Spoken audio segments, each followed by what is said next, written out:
안녕하세요. 노무법인 덕일의 정성도 노무사입니다. 오늘은 출퇴근 제에 대해서 살펴보도록 하겠습니다. 이런 경우는 출퇴근 제일까요? 아닐까요? 만약에 퇴근 후에 내가 영어를 배우기 위해서 학원을 들른 후에 집에 오는 길에 사고를 당했어요.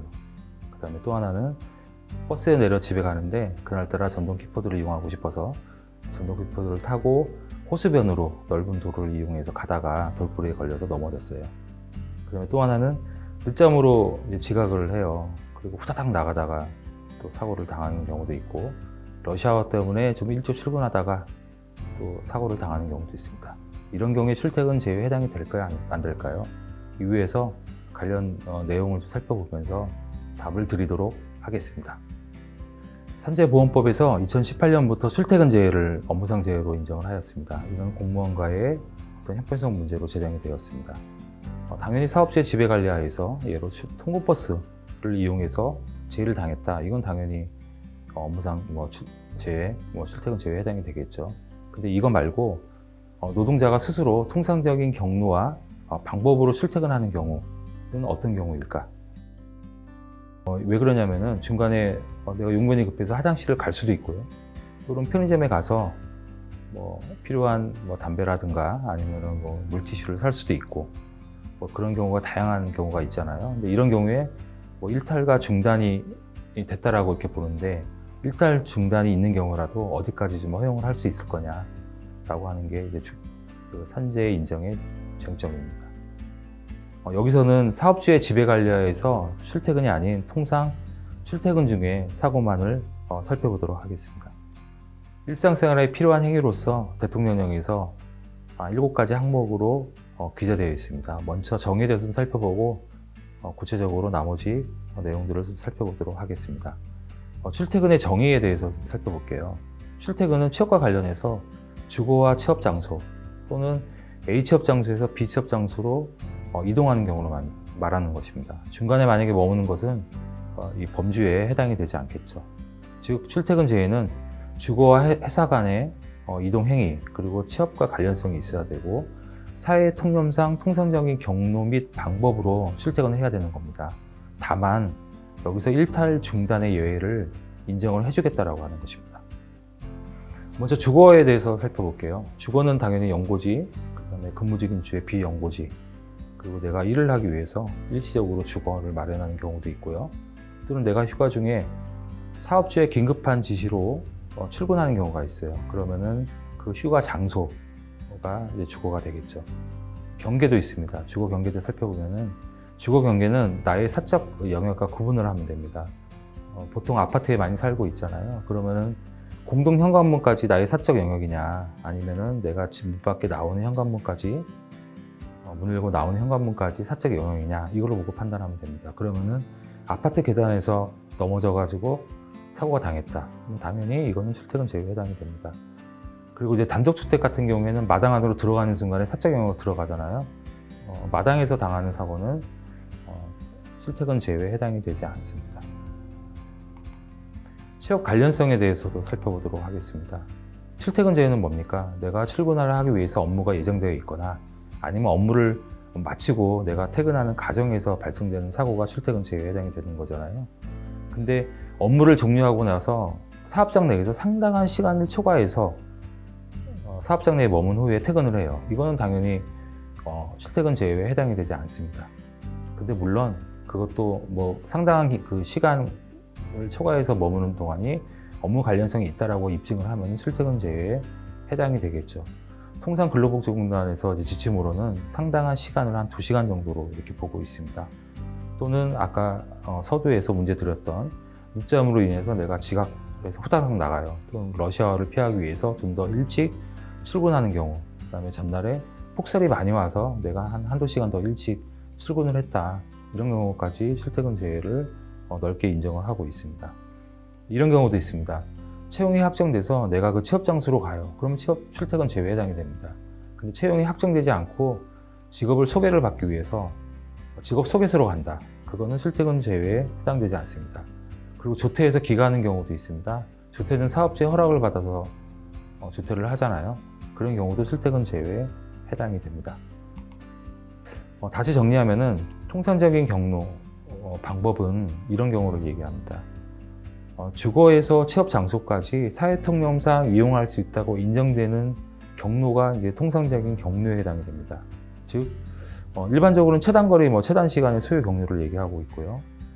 그 최단거리 시간은 아니지만 일반적으로 그 경로 선택을 할 수 있다고 인정되는 경로, 또는 도로 사정에 따라서 우회할 수도 있잖아요. 그 우회하는 경로, 직장 동료 등과 카풀을 했을 때 카풀 전후 이동하는 경로까지 통상적인 경로로 볼 수 있습니다. 또한 금요일날 오후에 퇴근하고 내가 비연고지 주거지에 들러서 물건을 챙긴 다음에 연고지 주거로 퇴근을 해요. 이 모든 가정의 이동 경로도 통상적인 경로로 볼 수 있습니다. 통상적인 방법은 뭐냐? 철도, 버스 등 대중교통수단, 그다음에 승용차, 오토바이, 자전거, 도보, 그리고 그 밖에 전동일, 인라인 스케이트의 교통수단까지도 통상적인 방법으로 볼 수 있습니다. 통상적인 경로와 방법에 대해서 알아봤는데, 그러면 통상적인 경로의 일탈과 중단이라고 하는 건 뭘까요? 먼저 정의를 한번 볼게요. 일탈은 통상적인 경로를 벗어나는 행위를 말하는 거죠. 당연한 거죠. 중단은 출퇴근과 관계없는 행위, 내가 친구와 술을 마신다거나 아니면은 내가 퇴근길에 친구 집에 물건을 가지러 주거지와 다른 방향으로 가던 중에 사고를 당하는 경우, 이런 경우는 일탈에 해당이 됩니다. 그리고 아까 말씀드린 음식점에 가서 친구와 술을 먹는 경우, 이런 경우에는 중단에 해당이 되겠죠. 출퇴근 중에 내가 신문을 구입하거나 아니면 용변으로 화장실을 간다든가 아니면 커피를 테이크아웃 한다든가 차량에 기름을 넣는다든가 그런 시간들이 좀 필요하기도 하잖아요. 통상 한 30분 내외로 보고 있는데, 이러한 행위들은 출퇴근 과정에서의 일탈 중단 행위로 보지 않습니다. 경로의 일탈 중단이라고 보지 않고 그 출퇴근 제외로 인정하는 범위에 대해서 살펴보도록 할게요. 일상생활에 필요한 용품을 구입하는 행위, 뭐가 있을까요? 내가 A라고 하는 마트에 갔는데 그 옆에 그 거리가 좀 먼데 B라고 하는 마트에 물건이 더 싸요. 그러면은 A 마트가 아니고 B 마트로 갈 수 있잖아요. 거기까지는 허용을 해주겠다고 하는 겁니다. 그런데 내가 명품 가방을 구입하기 위해서 백화점을 가요. 그거는 경로의 일탈 중단이라고 보는 거죠. 그리고 사업장에서 샤워 시설이 없어서 내가 밖에 나가서 목욕탕을 이용하고 퇴근하는 경우, 내지는 내가 중요한 미팅이 있는데 미용실에 들려서 머리를 만진다든가 이런 행위들은 다 일탈 중단으로 보고 있지 않습니다. 학교 직업훈련 기간을 이용하는 경우도 있습니다.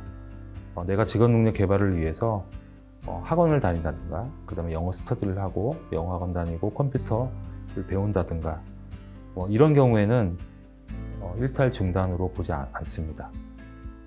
세 번째는 노조 임원 선거로 내가 투표하기 위해서 이동하는 경우도 있잖아요. 그리고 내지는 아파트 입주자의 임원 선거를 위해서 관리사무소가 별도의 공간을 마련해 주는 경우도 있습니다.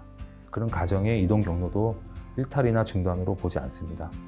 그 다음에 네 번째로는 사실상 내가 보호하고 있는 아동이나 장애인을 보육기관이나 교육기관에 데려주고 데려오는 행위, 내가 퇴근길에 우리 아이들을 학원에서 픽업을 해서 집으로 가는 행위까지도 출퇴근 제외로 인정을 하는 거죠. 그런데 만약에 우리 아이들이 편의점에서 아르바이트를 해요. 근데 아르바이트를 하고 있는 그 학생을 데리고 집으로 왔다. 그거는 일탈 중단으로 보고 있는 거예요. 내가 보호하고 있는 아동 장애인을 학교 내지는 보육기관을 거쳐서 케어하는 경우까지 해당이 된다고 볼 수 있습니다. 다섯 번째는 질병 치료나 예방을 목적으로 진료를 받는 행위에 다 해당이 됩니다. 내가 보건소에서 금연 클리닉을 받는 경우, 내지는 내가 출퇴근길에 갑자기 두통이나 배가 아파서 병원을 이용을 해요. 일탈이나 중단으로 보지 않습니다. 그런데 내가 성형을 목적으로 병원을 이용하거나 아니면 다른 미용 목적으로 보톡스를 맞는다든가 그런 경우에 만약에 그 병원에 들렸다, 이런 경우는 일탈과 중단으로 볼 수 있겠죠. 그 다음은 이제 가족 돌봄 행위입니다. 퇴근 중에 의료기관에 입원 중인 아버지나 어머니를 돌보고 그리고 집으로 귀가 중에 만약에 재해를 당했다, 이런 경우는 출퇴근 제외에 해당이 됩니다. 그런데 퇴근 중에 우리 부모님 댁에 들러서 식사를 하고 같이 하고 집으로 귀가를 했다, 이런 경우는 일탈 중단으로 볼 수 있겠죠. 이런 뭐 일상적인 행위들은 일탈 중단으로 보지 않고 예외를 허용해 주겠다고 하는 겁니다. 그 장소와, 그러니까 주거와 취업 장소에서 그 장소에 이동하는 그 거리는 다 출퇴근 제외에 해당이 되는데, 내가 마트에 들어가서 마트 안에서 넘어졌어요. 그건 출퇴근 제외에 해당이 안 됩니다. 마트가 화재가 발생이 돼서 내가 다른 피해를 당했어요. 그것도 당연히 출퇴근의 경로에서 발생되는 행위들이 아니기 때문에 그거는 출퇴근 제외에 해당되지 않습니다. 그래서 출퇴근 제외가 이제 발생이 되면요, 우리가 근로복지공단에 요양 신청을 하잖아요. 그 중에 뭐 샘플을 하나 보내드리면은 아까 말씀드린 이 경우입니다. 내가 이 지점에서 퇴근을 했어요. 그런데 우리 주거지는 바로 가면은 직선거리가 있지만은 내가 킥보드를 이용을 해서 호수변 도로를 이용하기 위해서 일로 가다가 이 도로에서 돌부리에서 만약에 사고가 났어요. 이런 경우에는 당연히 일상적인 경로 그리고 일상적인 그 어떤 수단을 이용을 해서 퇴근을 하는 것이기 때문에 출퇴근 제외를 인정을 해주고 있습니다. 오늘은 출퇴근 제외에 대해서 살펴봤습니다. 다음 시간에 뵙겠습니다. 감사합니다.